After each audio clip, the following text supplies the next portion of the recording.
Wetzel, host of the Surf Rats Ball. And I'm back in the back bays right now on Long Island catching some schoolies. It's very early May, the water temperatures are still cold. I've tried several things. I started out with a pencil popper, a small pencil popper, about a 1 ounce pencil popper, but I think it was just a little bit too aggressive for the fish. I think the fish are a little bit more lethargic.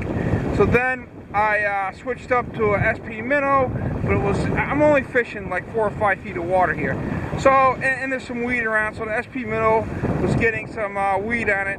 So I switched up to a wild eye, and I've caught some schoolies, so hopefully you can check out some more.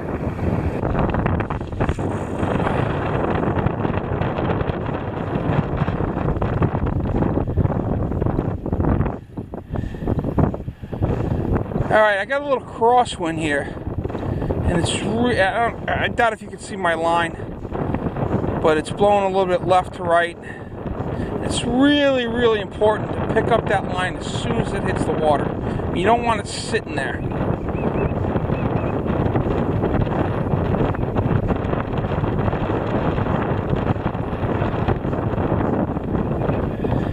Nothing on that cast. So, you know, there's situations also where you want to reel it. You want to fish your bait all the way in, meaning all the way up to you. This is not one of those situations. The rip is about 30 feet in front of me. Hopefully you can see it, but it's about 30 feet in front of me. So once I'm out of the rip, I don't want to fish it anymore. I just want to fish that rip. I want to be in the good water as much as possible. Get out of the rip, real fast, get the plug in, make a cast, and get back into that rip.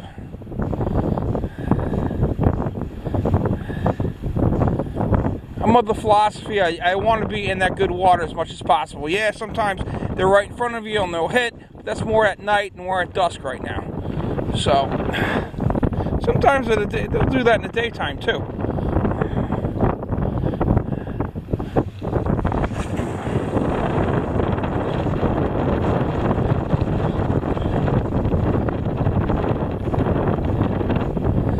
So this next cast, what I'll do is I'll show you how I pick up that line, how quick I initially reel, because I have that crosswind.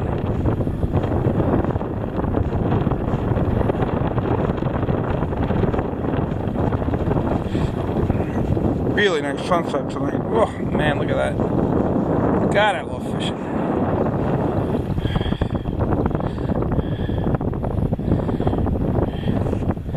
You know, it's funny because, you know, with the COVID-19, you're supposed to keep social distancing. Well, fishermen, especially surf fishermen, are masters at social distancing. I mean, there's not a soul around right now. So let me show you my retrieve and how fast I pick this up.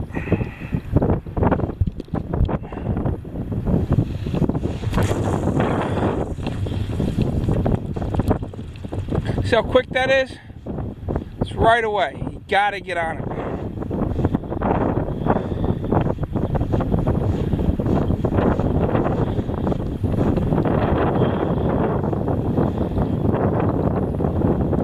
You know, I like to give it just little taps. Not so much like a bucktail. Bucktail, I'd give it harder taps like that. Small taps. As in my last video, you know, my hand, it's just, the rod is just resting on my hand. I just want to point out, check it out. So I got weed on it. You got to take off the weed.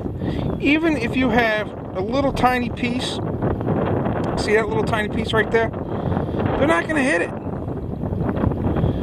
You know, they're very sensitive to stuff that's on your plug. You know, not so much with the hooks, but it seems like if you have a bit of weed, they will not hit it. They just will not.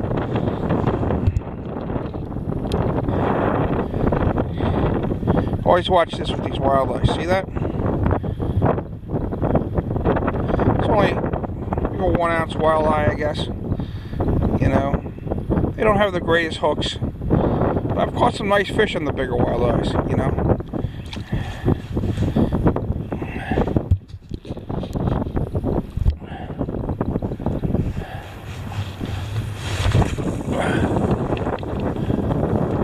Man, what a sunset. Look at that. Whoa.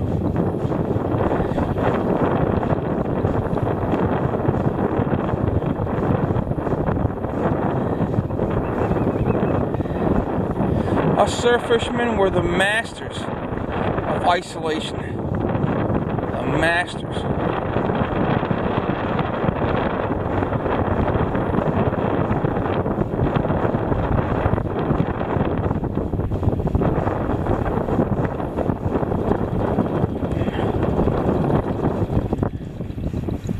You know, I tried a lot of different plugs tonight.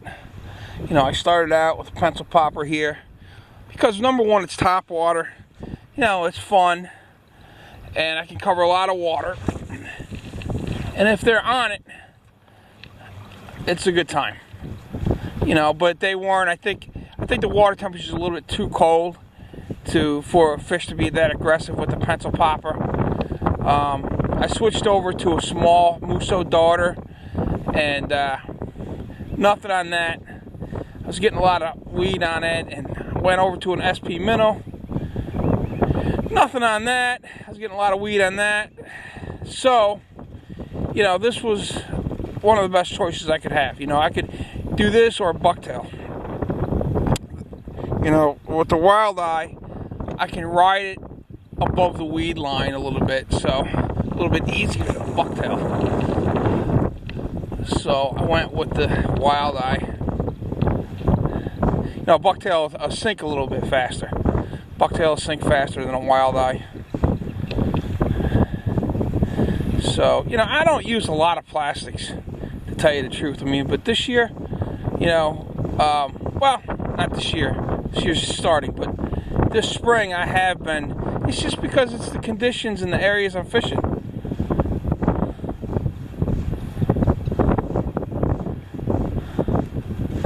You know, they have a slower sink than a bucktail. Great profile. Got a great wobble. They're really not too good in fast water though. A couple of them are. Tsunami makes a great one. 3-ounce Tsunami. It's like a fat body. Oh man.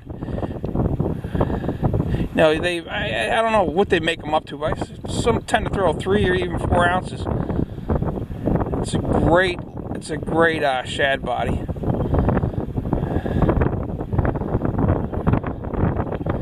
Holds the current really well.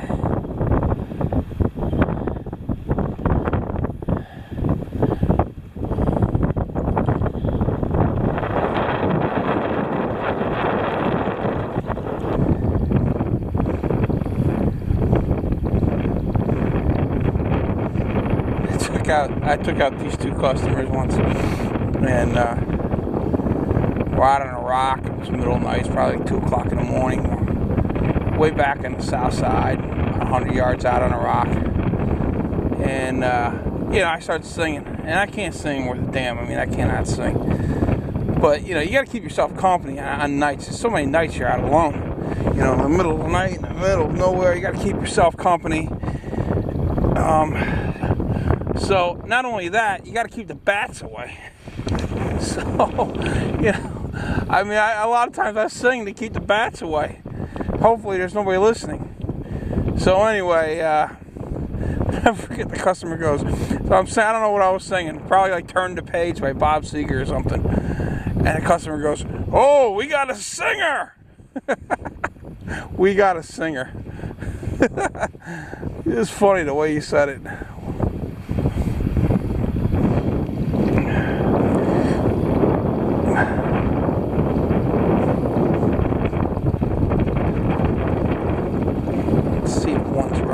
Edge over here, right by the sunset, the water gets a little bit deeper.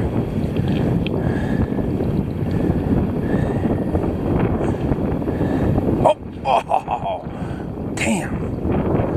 Yep.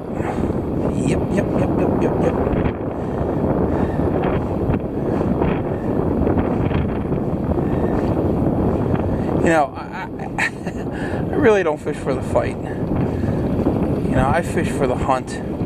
I love like hunting them. You know, just had that cast, that hit.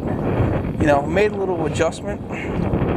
I haven't had a hit in like, I don't know, 20 minutes or so. A little adjustment. Hit right away. Let's see if he's still there. There's many there.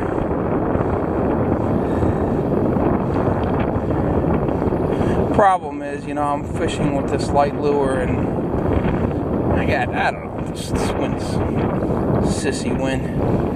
It's like maybe 10 knots or so, 15 the most. But even that, when you're casting something light and you're trying to hit a rip, you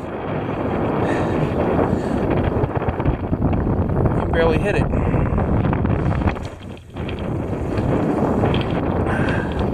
That's a good cast right there. Let's see what's in there.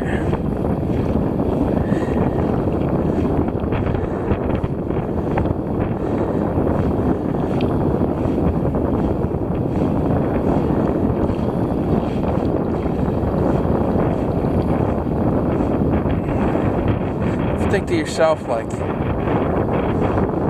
know, you're out fishing and would you take the biggest fish in this entire area that's in this entire area? Now, it could be a world record, who knows? It could be, you know, an 85-pound fish, or it could be a 10-pound fish, and make that fish the biggest fish you've ever caught in your life. You had the choice. Crazy what you think of when you're out here. I've thought about that many times. Not that it's even realistic, but it's something to think about.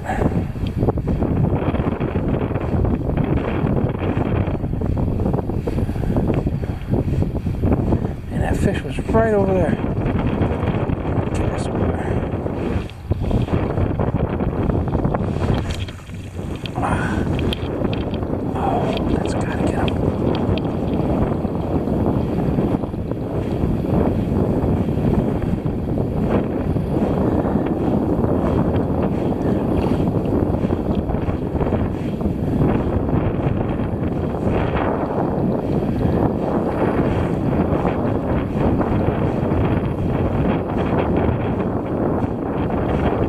It's not always about catching fish. You know, you're gonna get plenty of skunks. I didn't get a skunk tonight. I had one fish. I didn't even get it on video. But I learned some things tonight. And you should try to learn something every time you're out. Even light west wind in my area, in this area that I'm fishing, can dirty things up a little bit. We have brown water coming in. Very light west wind too, you know, 10, 15 knots. I didn't expect it to be dirty at all, but you know, west wind can dirty it up. You know, I also learned that the water temperatures are a little bit cold yet, and the fish have not established themselves. There's some here, but not many. So I'll keep plugging away here, and more fish will show up. I got a great tide the next couple days, so you know, I'll keep coming here and see what happens. Maybe things will heat up. Although we do have a cold front coming in, so it's probably going to be a little bit worse. So I also want to encourage you to subscribe to the surfratsball.com. We have our tournament coming up. First place, $1,000 cash prize with a Von Style VS200, Lama Glass OS GSB 132 1M, and the highly sought after Surf Rats Ball trophy. And then for second place, we have the Pelican 50 quart cooler, very nice cooler. And for third place, we have the Aquaskins Elite Surf Bag. Aquaskins have been a supporter of the Surf Rats Ball tournament for years and years. This is its 15th year, and all proceeds of this tournament goes towards Kids Need More, which supports kids with illnesses such as cancer, terminal illnesses. Really goes to a good cause. You know, following the tournament, we have our shindig, which is basically a huge barbecue, free food, free ribs. It's got to be one of the biggest raffle prizes you'll ever see, and then we raise like close to 10 grand every year. Some years we don't reach up there, but 5 to 10 grand every single year for 15 years, that's a lot of money. So please subscribe. 35 bucks a year. There's so much information on there, it will blow your friggin' mind, man. I'll see you there.